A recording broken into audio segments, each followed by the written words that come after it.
enjoy my parenting. Actually, it's an art parents need to develop and cultivate. Take it as another job, a profession where you need to put constant effort and needs insight, hard work, teamwork, and patience. To take you to a step ahead, we, the College of GPs, invited our eminent speaker, Senior Professor Priyanjali D'Souza, who is a senior professor at the Department of Psychiatry, Faculty of Medicine, University of Colombo. She is a clinical psychologist by profession with a bachelor's honors degree in psychology, a master's degree in applied clinical psychology, and PhD. Her PhD was on child-directed violence, and she was the founder president of Sri Lanka Psychological Association. Further, she co-founded and hosts weekly TV programs on mental health in Rupavahini. She has held several key positions and national and international level organizations on child rights and mental health. Before I hand over to Professor Priyanjali, let me remind you to keep your microphones muted throughout the lecture. And also, if you have any questions, please put it in the chat box so that we can answer it at the end of the session. And now I may hand it over to Professor Priyanjali D'Souza to start our program. Over to you, madam. Thank you, Shobhavi. Shobhavi, I just got a message from one of the participants known to me that they can't hear. So I just want to check from the others. Can Shobhavi hear me? Yeah, I can hear you very well. Yeah. I was just wondering whether anybody else in the audience can tell us whether you all can hear us. Can somebody unmute and say? Yes, we can hear you, madam. Okay. Thank you. I can hear too. Okay, so let's start. Let me just share my slides with you.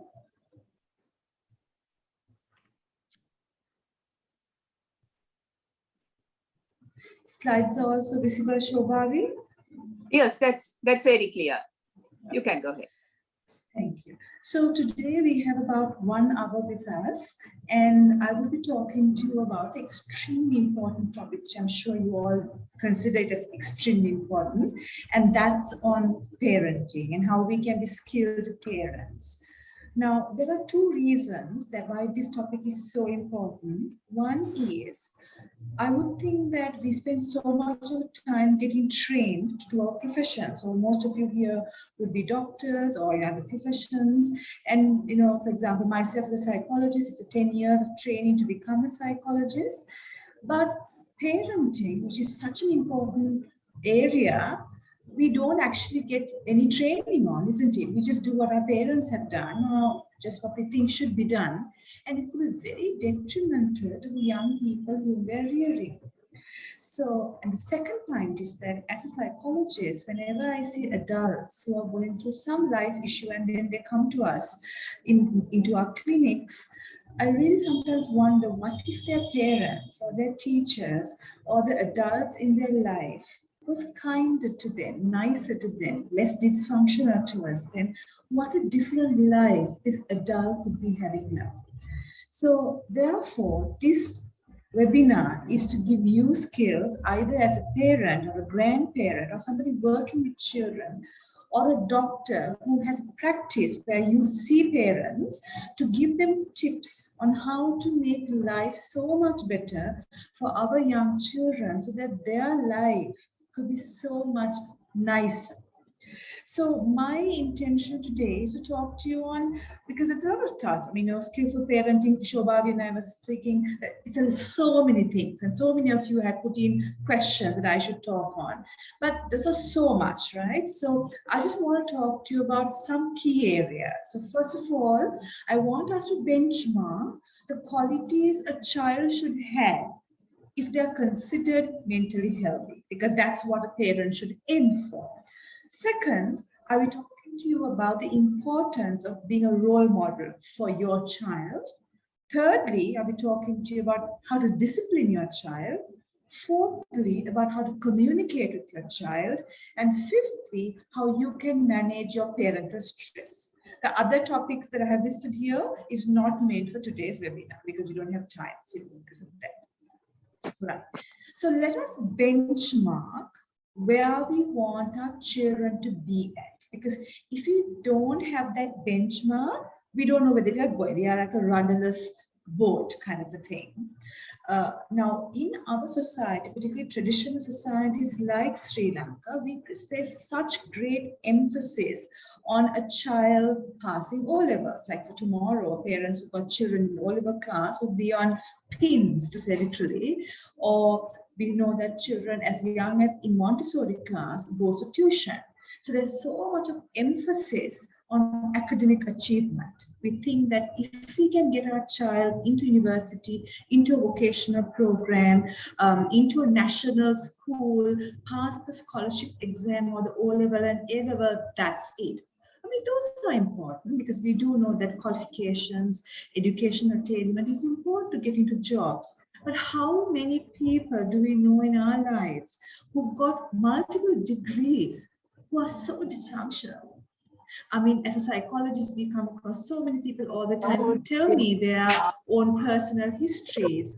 And I'm amazed at how many of these people have qualifications, but may I please ask people to kind of mute your mics, please? That would be nice. Thank you.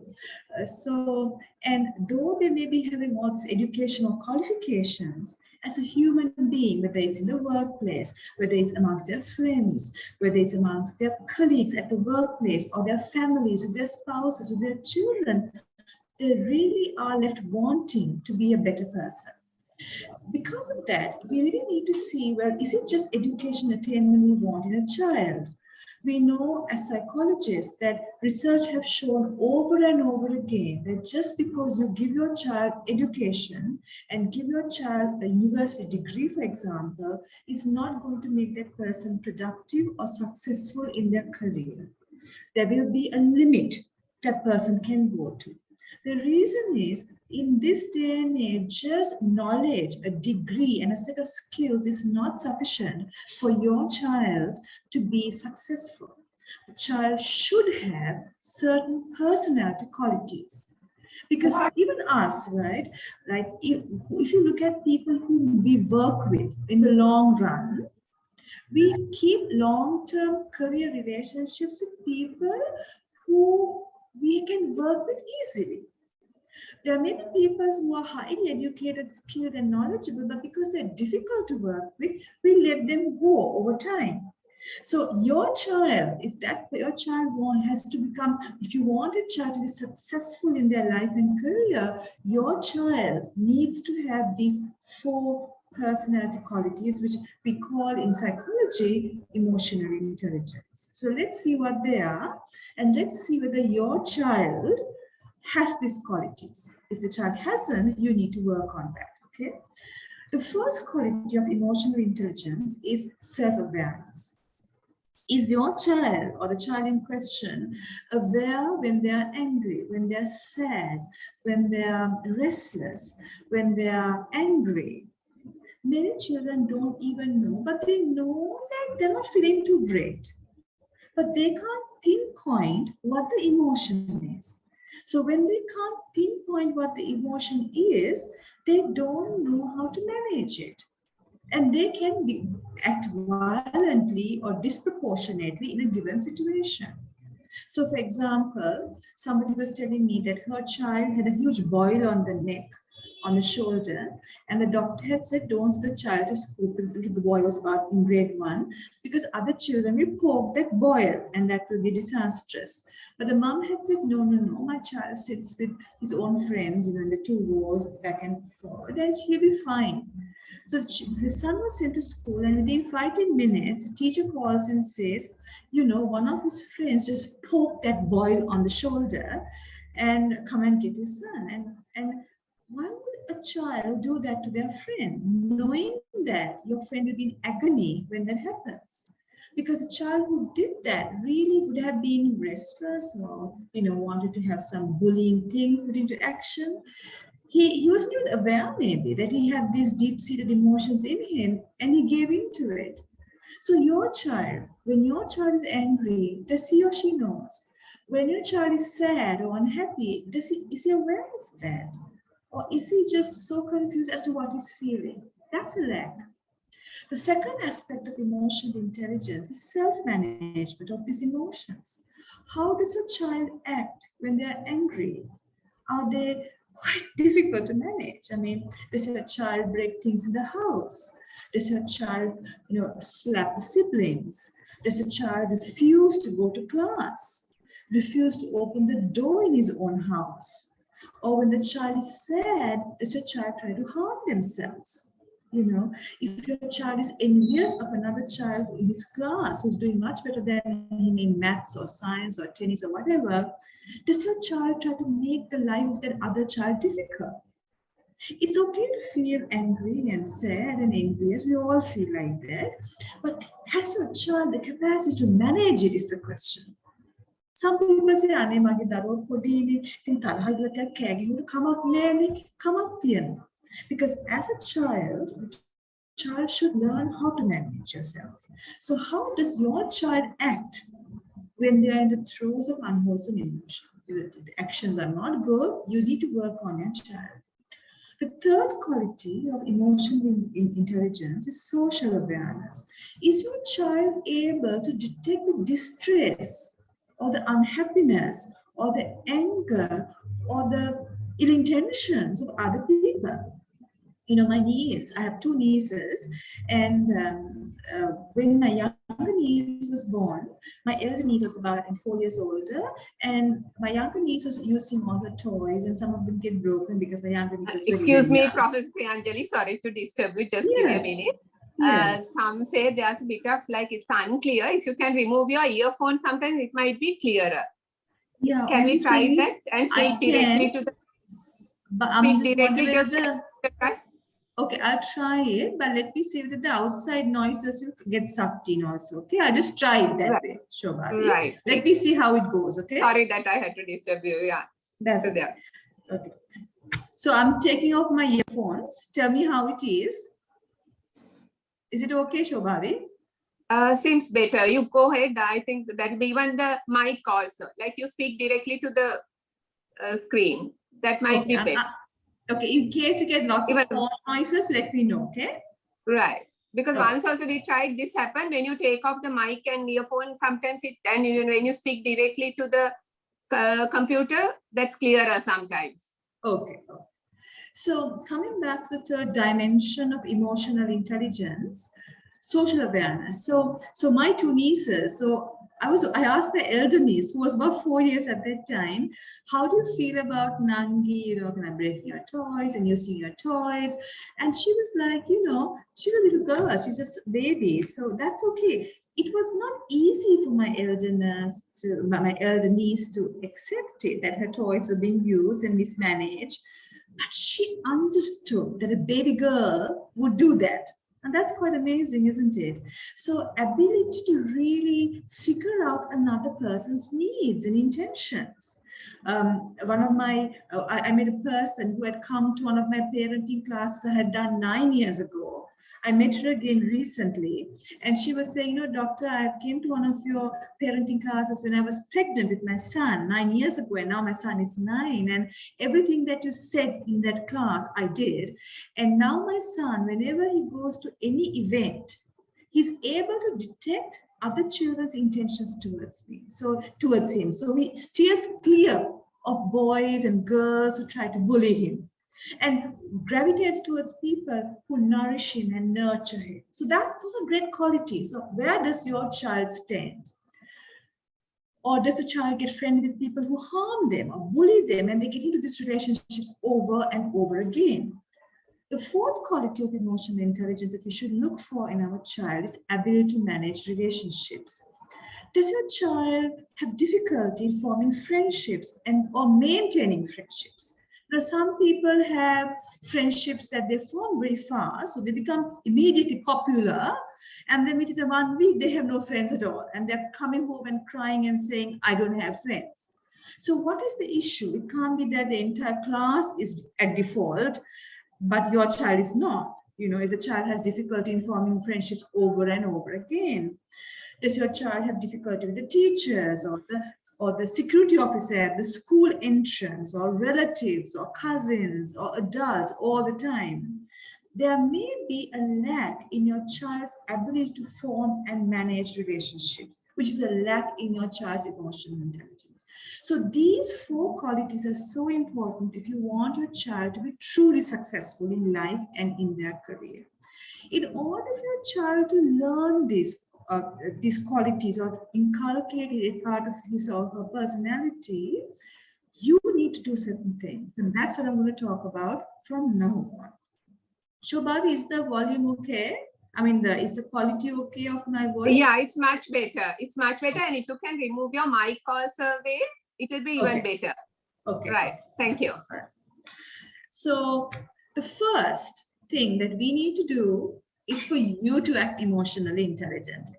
Are you self-aware of your own emotions? Do you know when you're annoyed? Or do you just scold your spouse and scold your driver and your workers or your domestic helpers, or you go to the security guard and they scold them, or you stay in the petrol queue and you scold everybody, and you're emotional mess yourself. You don't know what your emotions are like happening inside your head. You can't manage your emotions very well. You don't know who is who out there. So you come and complain home that your best friend let you down or your colleague was not nice to you. Do you have issues with forming relationships yourself? If you lack in emotional intelligence yourself, your child will also lack it. Most probably. The reason is that your child sees only you and your spouse, or who's immediately in the household, isn't it? They don't know what is happening in the next household. There may be a bunch of really emotional intelligence adults there, but your child only sees you see. And imitation is a psychological technique. Even we look up to other people and we learn their behaviors. Most of our adult qualities could be what we learned from our parents. You see, unless we have these new bits of information and then we try to be different and we remold ourselves. So children will look at you. So if you have temper problems, most likely your child will have temper problems too.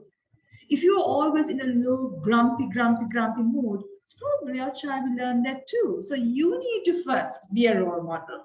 If you wish your child to smile more often, you smile more often. If you wish your child to have good manners and say thank you or hold promises or to be apologetic or forgive or to be chirpy, you say thank you first.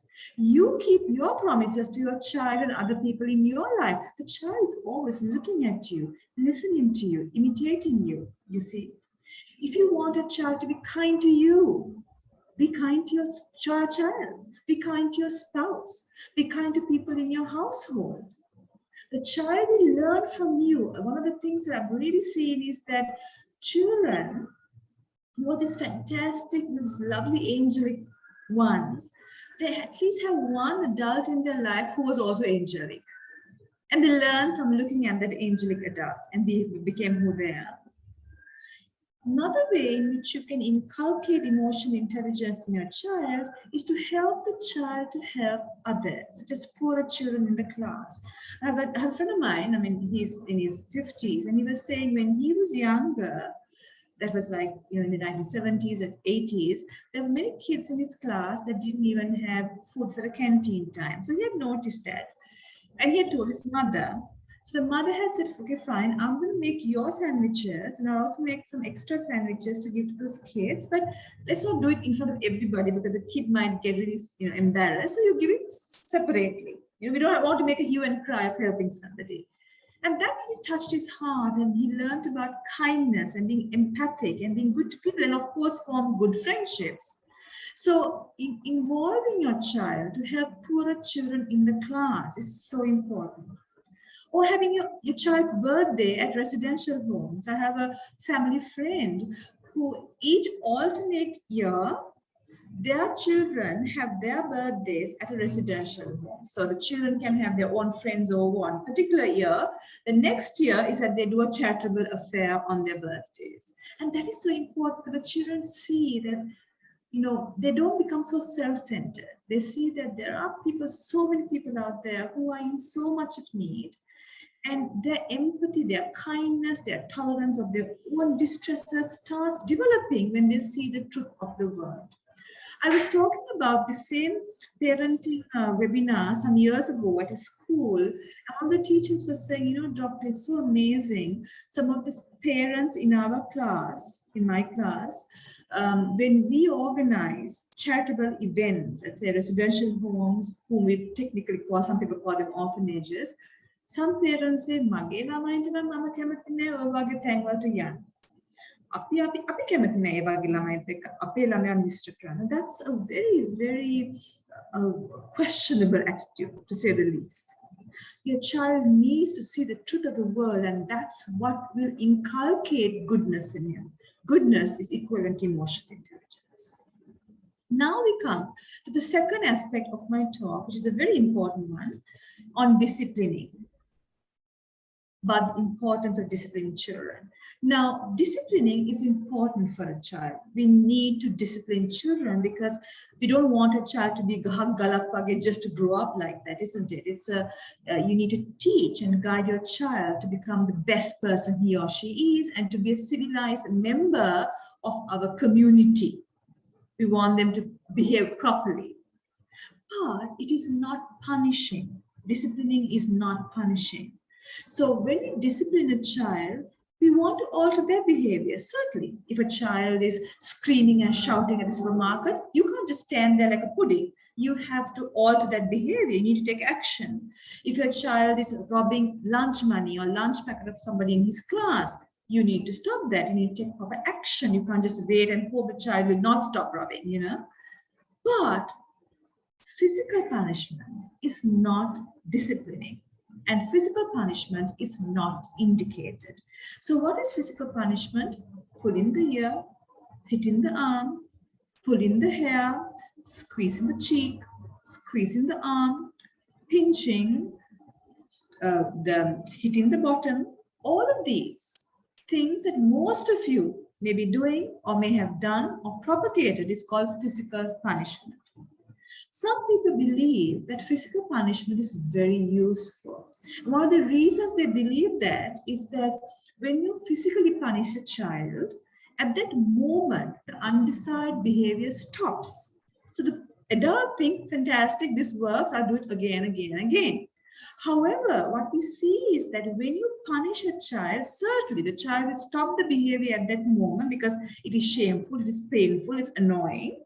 But when you're not there, he or she will do it again. It's like, you know, in Sri Lanka, when we see a police officer at a traffic junction, we are such good drivers, you know, we stop at the pedestrian crossing, or what is like amber line, let me stop. But the moment a police officer is not there, we just go haywire and there's a traffic mess there. That's what happens. When you hit a child, they stop because they're fearful of you, but not because they have learned a lesson on how to be a good person. So physical punishment is therefore not an effective method to punish your child. So there are a lot of effects, negative effects of using physical punishment. Emotionally, a child who has been exposed to even one instance of a pinch, one instance of pulling the ear, one instance of pulling the hair, could be bombarded with negative self-esteem long term. Such a child may be having a higher prevalence to get diagnosed with depression or having low mood. Importantly, a lot of parents are very interested in your child's academic achievement, isn't it? But we find that children who have been exposed to physical punishment by parents or unfortunately in schools, which is very high in our country, it hinders a child's intellectual development. Because when we hit a child, when a child is not studying or not doing the homework or not have got enough results at home or whatever other reason, the child's mind is flooded with anger, irritation, annoyance, sadness, shame. It floods the mind. And when the mind gets flooded like that, the child's ability to grasp important academic concepts gets lowered, which leads to lowered academic achievement. So over and over again, research has shown that children who've been exposed to physical punishment is lesser achieving academically. Please note. Behaviorally, we find that children who have been hit becomes more aggressive. So we find that boy children who have been hit when they get older have a greater chance of hitting their spouses, domestic violence. Lesser so in females because females' power, physical body power is lesser than a man's. So that doesn't happen. But we find that males and female children who've been hit as a child, when they grow older, because they role model their parents, they also go on to hit their children. The children who have been physically violated on by their parents go on to bully other children in their classroom. So we find that children who've been exposed to physical punishment are more aggressive than children who are not. So this is not a very beautiful picture that you would want for your child. When some people say, I know what is this talking, you know, these are all Western stuff. These psychologists, they're studying Western countries, Western curriculum, and now they're coming and saying, don't hit your child and all sorts of things. We even have in our folklore and traditional Sri Lankan history lessons, all these poems about the importance of hitting a child kind of a thing. Now, I really want to talk to you about that because is it actually a Western phenomena, not hitting? And is hitting and pinching and squeezing your child's cheek, is it an acceptable phenomenon in our country? Now, my PhD was on this, so I was reading on a book called Somewhere a Child is Crying by a man called Donovan Moldridge, and he quotes segments of the Chulavams. Now, we know that Chulavams and Mahavams, the small chronicles, the larger chronicles, are historical records from our country, isn't it? So these records document particular historical events of Sri Lankan history. In this Chulavamsa, it refers to three kings, Vaharakatissa, Vijayabahu II, Vijayabahu III. Now, they lived during the 1200s and the 1300s. So mind you, nearly 800 years ago, 800, 900 years ago, maybe 700, 900 years ago, during the Anuradhapura and the Polonnaruwa era. So they were kings at that time and Sri Lanka was flourishing.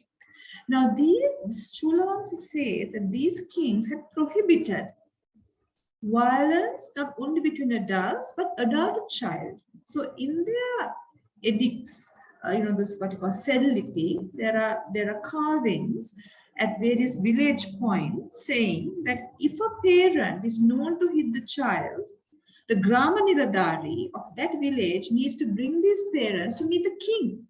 And then the king has an audience with these hitting parents and asks, what made you hit your child? Do you have stress? Is your paddy cultivation not doing too well? Do you want help from the king? Do you want some grains from the royal treasury?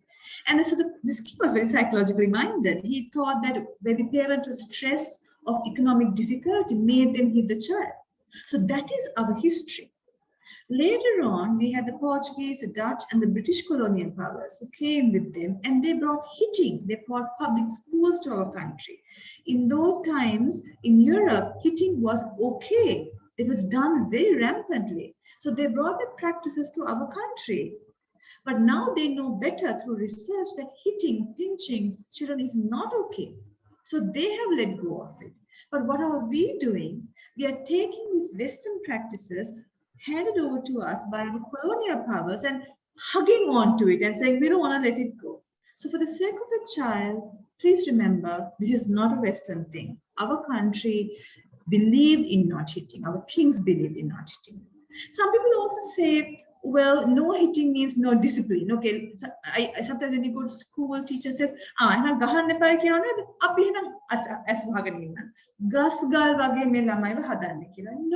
saying that. Because there are alternatives to physical discipline, which I'll be talking in the next slide. So you need to discipline a child, but you should not punish a child. Okay. Then some people say, another myth is that if I had not been beaten, I would be worse. I think one of our politicians also very openly said that. If my teachers in school didn't hit me, I wouldn't be here. Now, what we would say is, if you had not been hit in school, you would be in a higher place. Because remember, we said about this, when we hit a child, emotionally the child becomes damaged, intellectually the child becomes damaged, academically the child becomes damaged, and behaviorally the child becomes damaged. On the other hand, if you had not beaten your child's potential can grow. You have only curtailed it. Now, you may be subscribing to these beliefs. In fact, you may be even annoyed with me for going against your belief systems. I remember we were doing a program at Swarnavahini about 15 years ago when this whole topic was very new to Sri Lanka, no hitting. It was a live audience, and somebody in the audience just jumped over the barrier and came to hit us because we said, don't hit your children. That's how subscribed some people are. The reason that some people are so hell-bent on hitting their children is because we love our perpetrators, isn't it? Your father or mother may have hit you, but they also nurtured you, they nourished you, they took you to school, they forwent their needs to send you for tuition class or to buy their pair of slippers for you. So you love them, but they also hit you. So because you can't add those two things together, how can a nurturing person hitting me be wrong? You then say everything they did, right and wrong, is okay. But that's not the way to look at it. You could say, well, my father and mother really looked after us, they were kind to us, but they hit us. And that's not a good thing to do. That's the way we would look at it as an adult. Then comes, how do we discipline our child? Because we said, okay, physical punishment is a no-no. Then how do we discipline if you don't punish a child, right? If you don't hit a child, if you don't pinch a child, if you don't pull a child's ear, how do we discipline a child? Because discipline is important. There are 3 levels of disciplining a child: proactive disciplining, supportive disciplining, corrective disciplining. So proactive disciplining is before a child were to go anywhere with you, you give him the guidelines he has to behave accordingly. So you say you're going for a dinner, or you're going to a dane house, or you're going to the mosque, or you're going for a puja. And your child is going to be running around and having a merry-go-round there, and you don't want that. So you tell your child before going there, now we are going to almsgiving, we are going for a puja, we are going for a wedding, and you need to be with me. You're not going to be taking sand and throwing at everybody. You're not going to be pulling at everybody's saris. You're going to be with me, okay? So these are the guidelines of behavior. Then when you go to the event, certainly most children would have forgotten what you said, and they get back into their usual childlike ways. So they do take sand and start throwing at everybody, or they pull at everybody's saris, or they jump right in front of the monks at the puja and do their own little puja kind of a thing. At that level, you go on to the second level of discipline, which is supportive discipline, which is giving a verbal warning. Didn't I tell you that you cannot do this? And if you continue to do this, we have to go home. And you keep to that threat.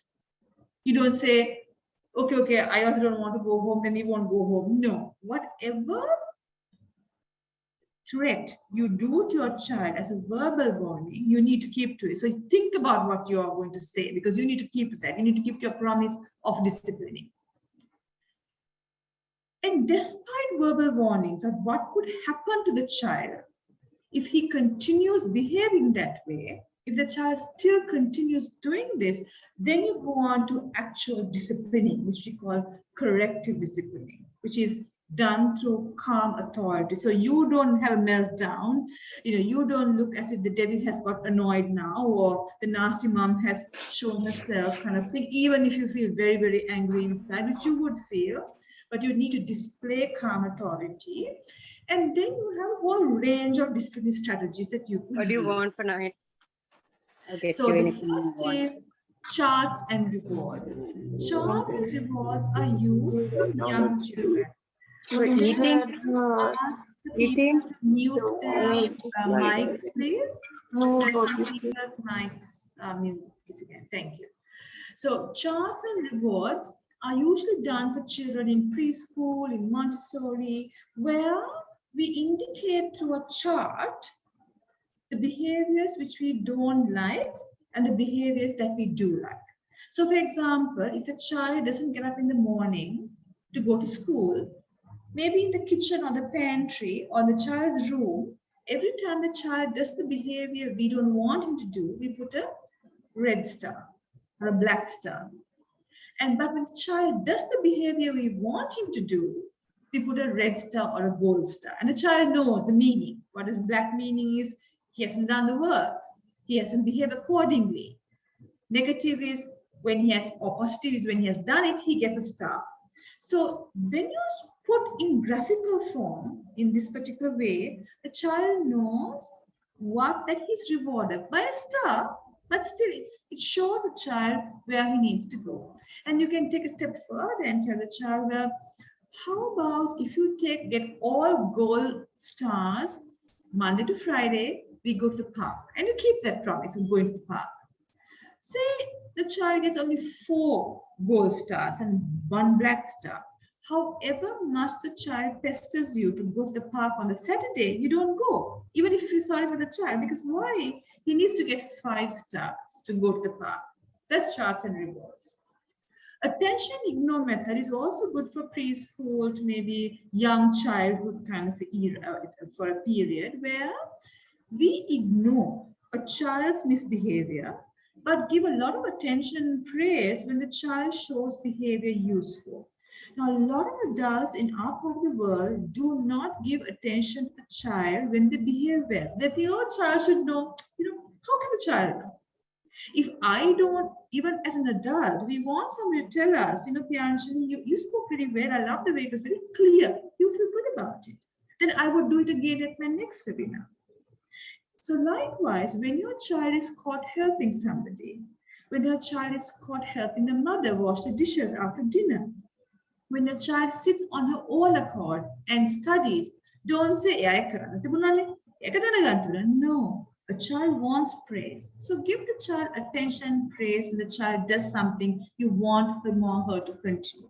But ignore things, for example, the child is coming and pinching you while you're cooking dinner, or the child is just hanging around the door and the window and just going around the garden and just wasting the time.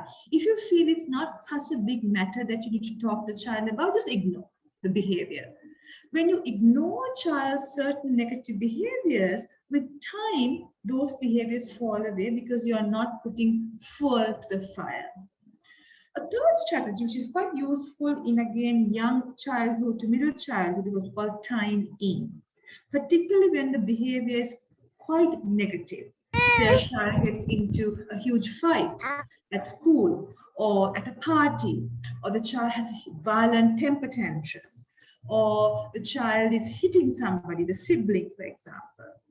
What you do in the time in is that you remove the child from a very volatile environment the child is in, takes him outside to the garden or to a quiet place, and then talk to the child as to why he or she behaved.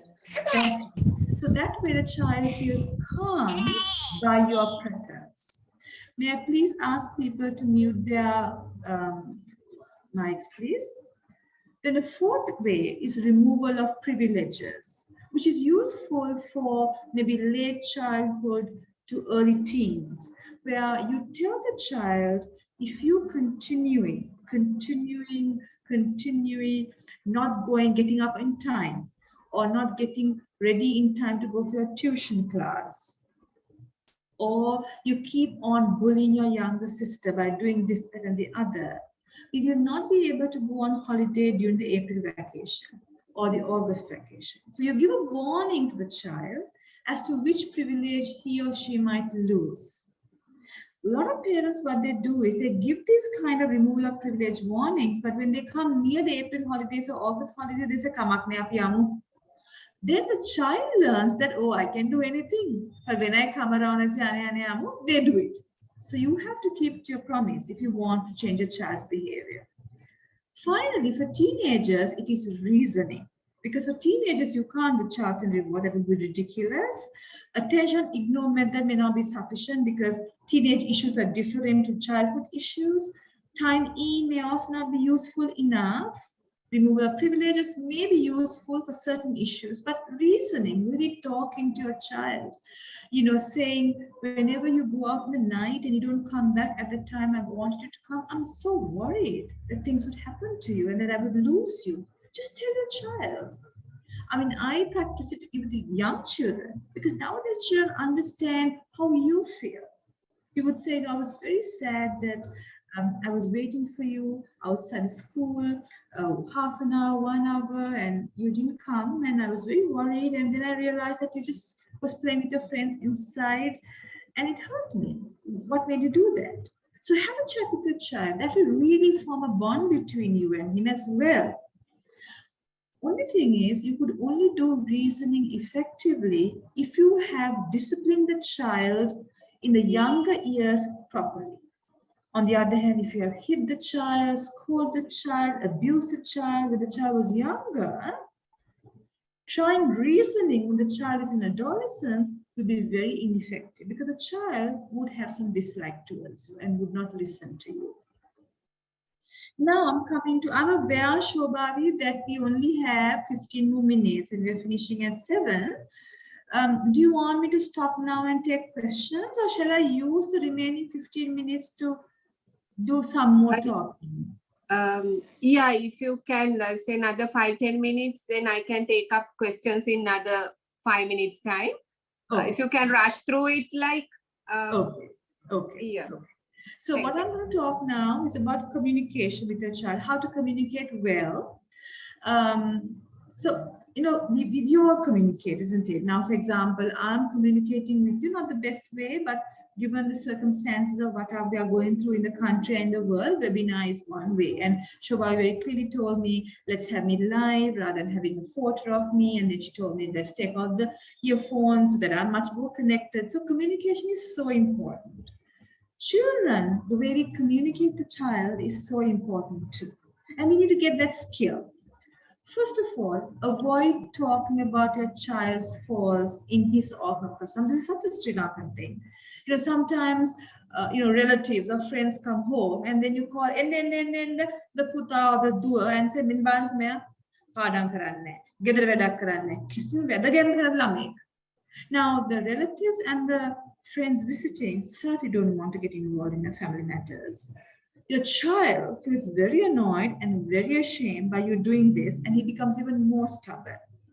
So talking about a child's faults in his presence in a view to shame the child so that he will get better doesn't really work. Instead, the child feels really ashamed, really annoyed, and carries a grudge about you as somebody who shamed you. A second strategy that we do in Sri Lanka is comparing one child with another. You would say, look at you. You get up at 10 o'clock in the morning, but look at our Piriyandala auntie's eldest daughter's son. He gets up at 4 o'clock in the morning, cleans the house, cooks the food, puts water with the flower pots, studies, irons his clothes, irons our clothes, and then goes to school. You're useless. He's fantastic. Now, what happens is this child who's compared clearly will never like the Piriyandala auntie's sister's daughter, whoever. And he will also develop envy and jealousy towards other people who are doing better than him. Because why? His parents compared him to so many other people. He will also develop low self-esteem because he's always put down. We don't want it. If somebody tells him, yeah, you are this, look at that one, you're not like that, we don't feel good. Imagine what the child will feel. Most adults tend to do this because they think that if I compare my child with the neighbor's child, my child will also get his act together. It doesn't happen that way. Would you like it if in your organization somebody says, so and so, look at your useless fellow, or look at that person? They don't feel good about it. So don't do that for your child. A third thing in communication is that praising our child is so important. So important. Usually we praise the child for their intelligence, right? We say, "Anyo hari dakshai, hari shok, panti palaveniya una, marks anuwag gatta." So we praise the child for something that he has attained, and that's okay. But what we find through research is, if you really want your child to be emotionally intelligent and successful and this great human being, you need to praise the child's living process. So you say, Puta, I'm so happy that you got 90 marks in maths. And I'm happier that over this entire term, you were so committed to studying. You sat by yourself and studied and all that. The whole thing, the whole way you conducted yourself was so fantastic. Can you see the difference? So what we actually praise the child is not only for the ultimate goal he got, but the whole way he conducted himself. So, for example, you have a dane at home and your child is helping you. At the end of the day, it's love the way, when the monks came, you helped in, dishing the food. Then after everything, you cleared the stuff and you went and spoke to other relatives. You made everybody feel comfortable. That's fantastic. So you praise a child, the process. That makes a child feel so good about himself and develops his emotional intelligence. And finally, before we go on to questions, because another thing is like 6:50, is the quality of parental communication. How do you two spouses communicate with each other? If you are like umbabang to yako kind of thing, or if you or your spouse hits you or verbally abuses you, how much you may be nice to your kids. The kids also see the way you treat the spouse, your wife or husband. And that's going to confuse them. Like, okay, my father and mother plays with me, sweet to me, but my father or mother is not nice to their spouse. They are using all sorts of vile words. They let down the wife. They put down the husband. They're nasty. The child sees that. So if you really want your children to be this very strong mentally with great emotional intelligence, the quality of your parental communication, quality between you and your spouse, of gentleness, of kindness, of compassion, of understanding, has to be that much great. That will round off your child. And finally, we find out through research that parents who don't do these practices, who instead scold children, who verbally puts your child down, compares the child with another person, scolds a child in front of other people, are more prone to use physical punishment, because as you use psychologically violent strategies on a child, psychological violence meaning the ones that I just told you about, your stress levels go up, your anger levels go up, and without you know it, you'll be raising your hand to hit your child, and that has gone to another level of violence, which is physical punishment. Okay, so I think that's about it we have. I was going to talk about parental stress, but that would take a long time. Why I wanted to talk about parental stress is because you find that parents who are more stressed due to whatever reason are more prone to hit children or to psychologically harass their children. Still, it's not an excuse for hitting children or psychological harassing. So I won't go there, but I think we spoke a lot of things. And as I told you, this lady I met 9 years after listening to a similar talk I had done at a workshop told me what she just practiced was just this, the discipline part I talked about and the communication part, because at that time she was pregnant, right? So she was able to put all of this into practice and she was so happy with her product, with her son. So Shobhavi, shall we take questions?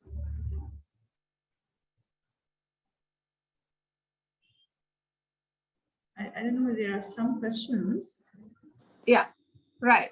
There are some questions that our listeners have sent. So I'll pose it to you. What can be done if a child gets angry when he can't get his way? Example, shout and hit when explained about the situation.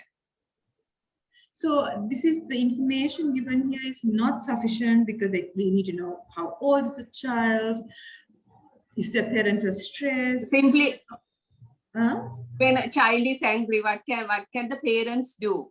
Yeah. that's So Shobhavi, the thing is, we don't know why the child is angry. Is it because the parents are hitting the child? Is it because the parents are scolding the child? Is a child prone to anger? So there's a lot of things. So maybe I just some general things, and I'm sure you may have picked up who have asked this question as well from my talk. Is that first thing? How is the milieu in your household? Is it a calm milieu or is it an angry milieu? Is getting angry and showing that anger in the form of temper tantrums? Is it common in my household? Has a child learned that? If the answer to those questions are no, that's fantastic.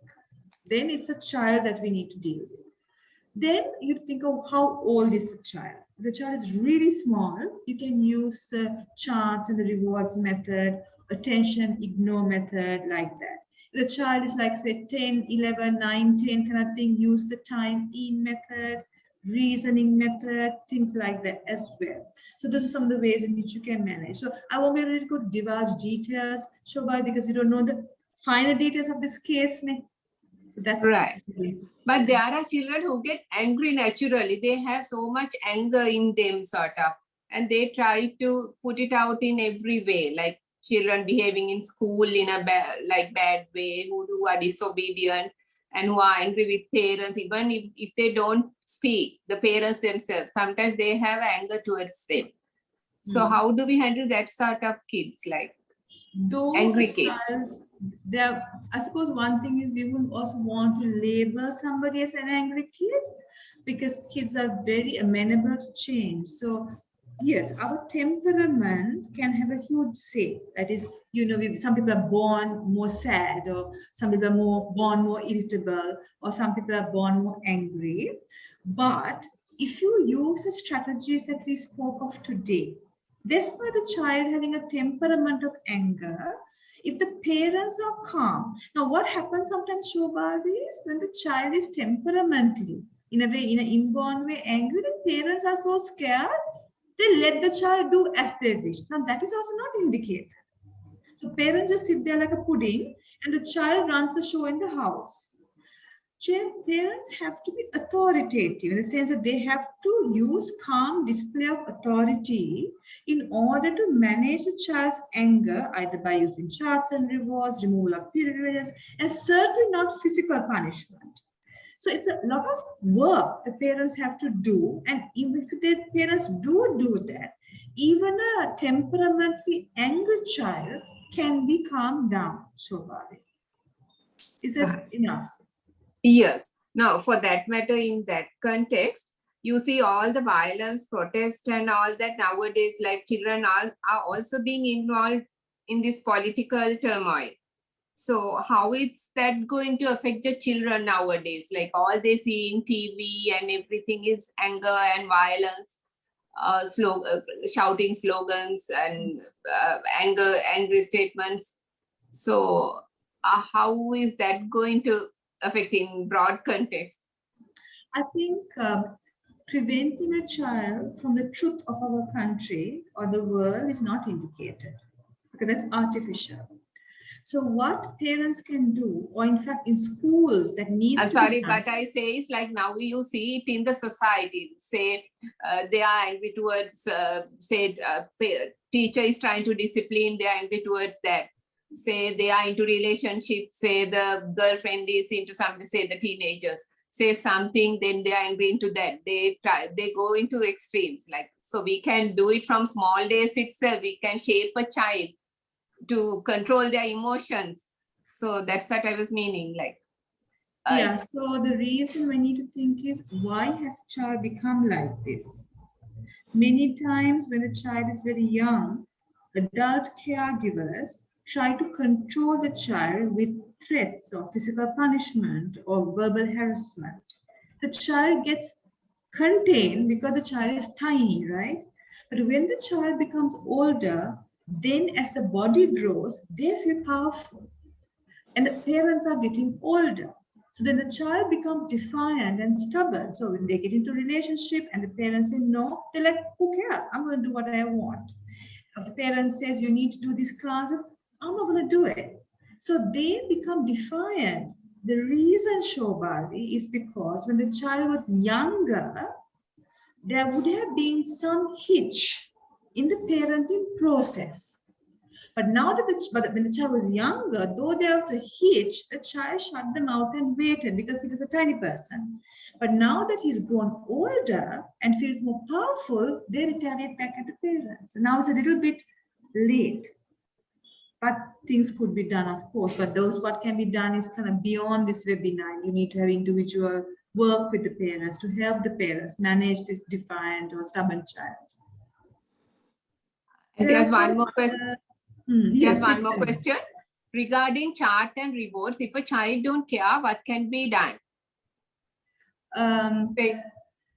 Yeah, regarding chart and rewards, the child don't care. So again, see what the age is. So this is for preschool to Montessori. Now, sometimes, remember we said there were like temperamental children are different. There are some children who love charts and rewards, and they would do as what the, like they want to get all these nice red stars or gold stars, and they feel very good. But some children like, who cares? Then you might want to use other methods like attention and ignore method, removal of privileges. They're more stronger methods. It's better for little older children, but you can still use it with very young children if the charts and rewards don't work. Okay. Anything else? Yeah, one last question. One last question. Yeah. There are some people who want the presentation, so I suppose you might want to tell them how they can access it, isn't it? Right. It will be later put in our website, and we can get it from the college office. Like those who ever need it, I can get the recording. Okay. And one more question: how to raise our child in a digitalized world? Like they are so much into phones and computers and internet. So how are we, the parents, to manage that?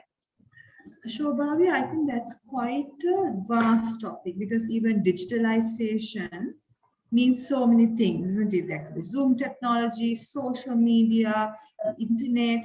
Then within the digitalization, there is child pornography, all in relationships. So it would be difficult for me to really address that because it's a vast topic that cannot be really addressed. So that would be, I suppose, a webinar on its own, managing children in a digitalized world.